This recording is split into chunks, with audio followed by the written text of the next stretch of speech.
Hi, my name's Rhonda Mort, and I'm the Children's Librarian at Willard Library, and I'm here to explain to you what a special program that we have for the kids. And what this is we have little books that we're putting together, and the thing about these books is there are no illustrations and no text. So we want you to take these books home and fill them out with your own illustrations and your own text and bring them back. And then we will barcode them and we can put them on our shelves so that other people can read your stories. Thank you. This is Susie Hansen, and today I'm going to be reading to you two books for Thanksgiving, The 5 Silly Turkeys and The Itsy Bitsy Pumpkin. I hope you enjoy both of these. They're brand new at Willard. And this is The Itsy Bitsy Pumpkin. The Itsy Bitsy Pumpkin rolled down a spooky street. He passed a ghoulish ghost and a stinky goblin's feet. Ugh. He traveled past a cornfield among some bales of hay. Oh, that's a pretty place. This is the Itsy Bitsy Pumpkin, quickly bounced away, past the barn and the trees. The Itsy Bitsy Pumpkin didn't want to roam. He tried so very hard to find his way back home. Luckily, a passing witch helped him on his way. Oh, a good witch, isn't she precious? And the Itsy Bitsy Pumpkin was home by the end of the day. Thank you for listening. And now we're going to read another brand new Thanksgiving book, 5 Silly Turkeys. 5 silly turkeys dancing on the floor. One twirls away, and then there were cha-cha-cha, cha-cha-cha. Oh, look, little turkey feathers. 4 silly turkeys being chased by a bee. One got stung. Zoom, zoom, zoom. Oh. And then there were 3 silly turkeys enjoying the view. One falls asleep. Oh my, he's even got his pillow at the scenic view. And then there were 2 silly turkeys getting some sun. One got burnt. Oh my goodness, he forgot his sunscreen. And they're reading on the beach, just like you and I are doing. And then there were 1 silly turkey looking for some fun. Happy Thanksgiving, yelled everyone. Hello, I'm Miss Lucy here with the Children's Department, and I'm going to be reading you some of my favorite children's books. This is The Feast by Diane Z. Shore. This is the Mayflower, sturdy and strong. Her sails skim the skies as the journey is along. These are the Pilgrims, down on their knees, seasick and frightened on rough rolling seas. These are the storms and the battering gales, crashing the decks and the thrashing the sails. Land ho, America, world unknown, a wilderness wild, a place to call home, that greeted the Pilgrims, fearful but brave, who sailed off to freedom through wind and through wave, across the Atlantic, so far and so wide. Thanks be to God, our strength and our guide. These are the oak trees, bundled in snow, felled for the houses as bitter winds blow. This is the hearth, soothing the soul, as death and disease take a terrible toll.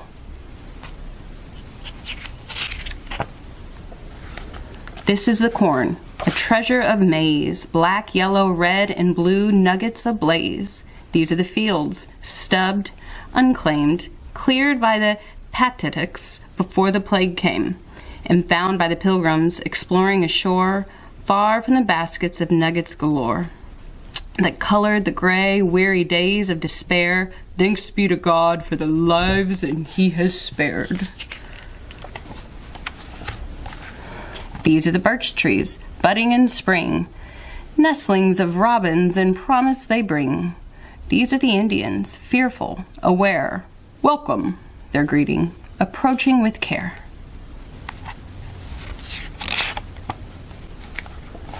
This is the corn seed, planted in mounds, with herring to nourish the seed in the ground. This is the Tusquantum, or Sasquanto his name, a keen-eyed Pectuxic the plague didn't claim, who helped sow the corn, the colorful maize, and shared with the pilgrims his knowledge and ways of fishing and trapping and hunting the land. Thanks be to God for this wise, clever man. These are the elm trees brushing the skies as summer days dawn and pilgrims arise.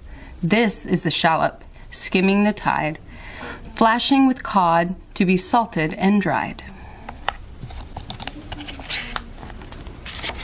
These are the corn shoots, fountains of maize, weeded and tilled through hot sunny days.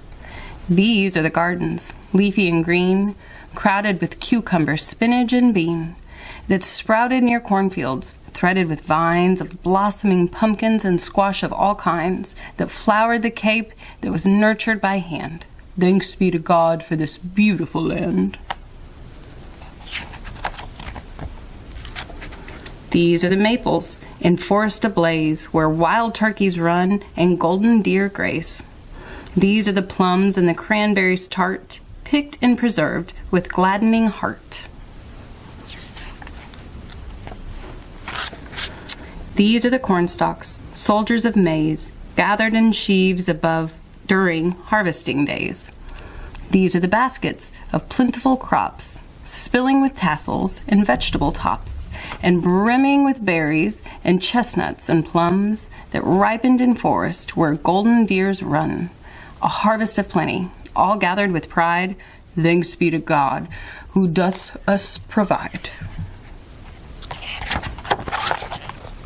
This is the feast the pilgrims prepared, and welcomed the neighboring Indians who shared in singing and dancing a joyous 3 days of heartily feasting on mountains of maize and pudding and codfish and lobsters and meat of the deer and wild fowl, all roasted and sweet and spread on a table of long wooden planks, then blessed with a prayer of heartwarming thanks for the friendships and harvest and bountiful land that was seeded and weeded and reaped by the hands of our hard-working forefathers, daring and brave, seeking freedom of worship through wind and through wave, as they sailed on the Mayflower, plodding but strong, her sails filled with dreams as she journeyed along.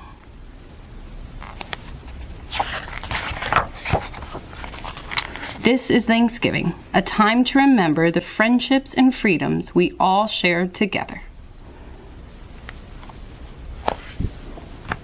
The Scarecrow's Dance by Jane Yolen, with art by Bagram Ibatuline.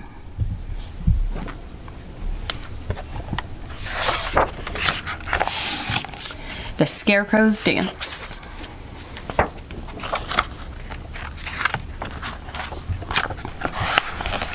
An autumn eve, the moon was high, as yellow as a black cat's eye. Out in the field, still and forlorn, the Scarecrow stood and watched the corn. Nighttime came, the long bell tolled, as down the rows a wild wind rolled. The wind blew high, the wind blew low. It blew the clothes off the old Scarecrow. His feet of straw began to prance, his knees of straw to bend and dance, his arms of straw were flung about, his mouth began a windy shout. He shrugged his shoulders, and a grin, just like a cornrow, and as thin, broke out along his painted face. He gave a leap and left his place.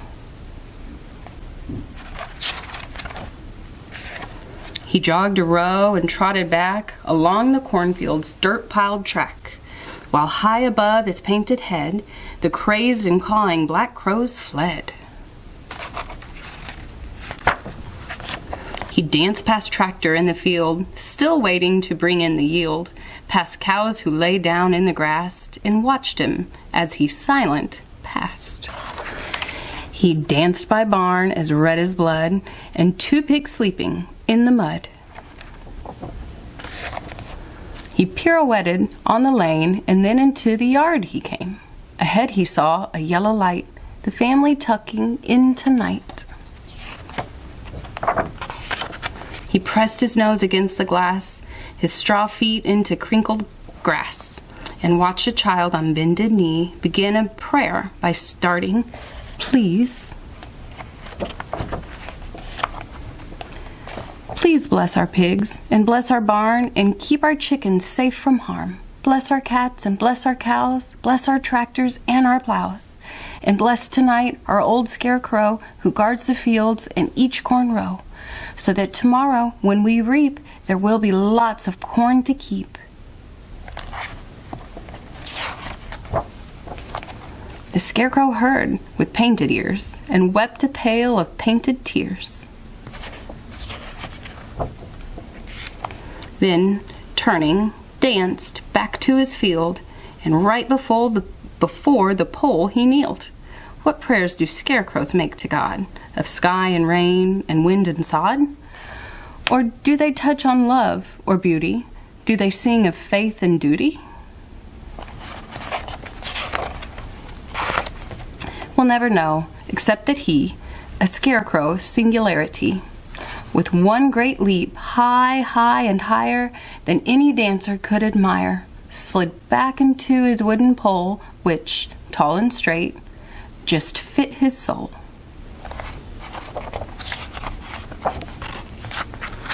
For anyone can dance, he thought, but only I can keep the fields free.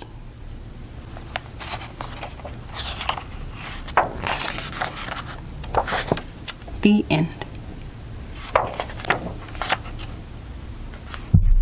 This is Rhonda Mort for Willard Library, and I just wanted to remind everybody that we're being super clean here at the library, and you should be super clean at home. You know that you could never wash your hands enough. I want to show you the 4 stages of washing your hands with Elmo. The first stage that Elmo does is he runs his hands under running water. And then he uses soap.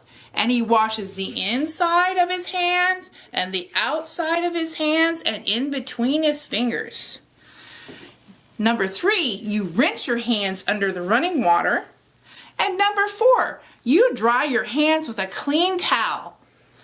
We always wash our hands here at Willard, and I never seem to wash my hands less than at least 6 or 7 times a day. Hello, I just wanted to let you in on what we're doing here at Willard, our Mask Up Hoosiers project. You come in, fill out a sign that lets us know who you wear your mask for, and we'll put it up on the wall and take a picture and put you on our Facebook. So come in and let us know.